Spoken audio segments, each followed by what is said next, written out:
ஸ்ரீமத் பாகவதம் 150ஆம் பகுதி. நரகாசுரன் ஜராசந்தன் முடிவு. நரகாசுரன் பூமாதேவிக்கும் பகவான் ஸ்ரீ மகாவிஷ்ணுவிற்கும் பிறந்த மகன். பகவான் வராக அவதாரம் எடுத்து பூமி தேவியை தூக்கி வந்தபோது தோன்றியவன்.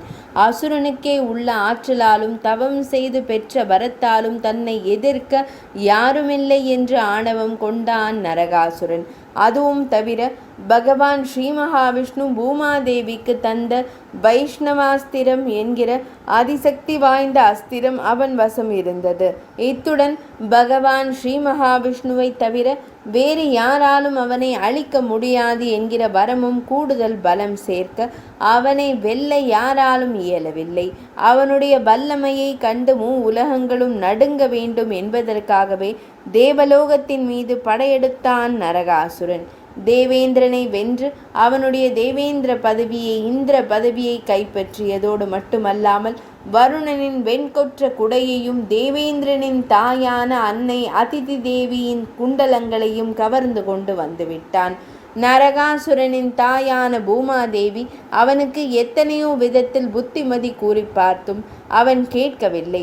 அசுரனான அவன் எதிரிகளான தேவர்களை அடியோடு வெறுத்தான். அவர்கள் நிம்மதியாக இருக்கக்கூடாதென்று துரத்தி விரட்டினான். சிக்கியவர்களை சித்திரவதை செய்து துன்புறுத்தும் கொடூர குணம் கொண்டவனாக விளங்கினான். அக்கிரமம் செய்பவர்களை ஆண்டவன் சகித்து கொள்வதும் இல்லை, அவர்களை விட்டு வைப்பதும் இல்லை. அதனால்தான் பகவான் ஸ்ரீகிருஷ்ணர் மனம் பொறுக்காமல் பொங்கி எழுந்தார். தேரில் ஏறி சென்றால் கூட தாமதமாகும் என்று கருடன் மீதேறி பறந்தார் பகவான் ஸ்ரீகிருஷ்ணர். அவருடன் தேவி சத்யபாமையும் சென்றாள். பகவான் ஸ்ரீகிருஷ்ணர் நரகாசுரனின் நகரமான பிராக்ஜோதிஷபுரத்தை அடைந்தார். அந்த நகரம் மிகப்பெரிய மதில் சுவர்களுடன் பலத்த கோட்டைகள் கொண்டதாக யாராலும் நுழைய முடியாதபடி அமைக்கப்பட்டிருந்தது. அது மட்டுமின்றி 5 தலைகள் கொண்ட முராசுரன் என்பவன் அதை பாதுகாத்து வந்தான். பகவான் ஸ்ரீகிருஷ்ணர் தன் பாஞ்சஜன்யம் என்கிற சங்கத்தை எடுத்து பகைவர்கள் நடுங்கும்படியாக முழங்கினார். இதை கேட்ட முராசுரன் பெரும் கர்ஜனையுடன் பகவான் ஸ்ரீகிருஷ்ணரை தாக்கினான்.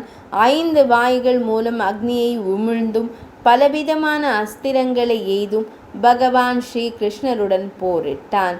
150ஆம் பகுதி இனிதே நிறைவடைந்தது.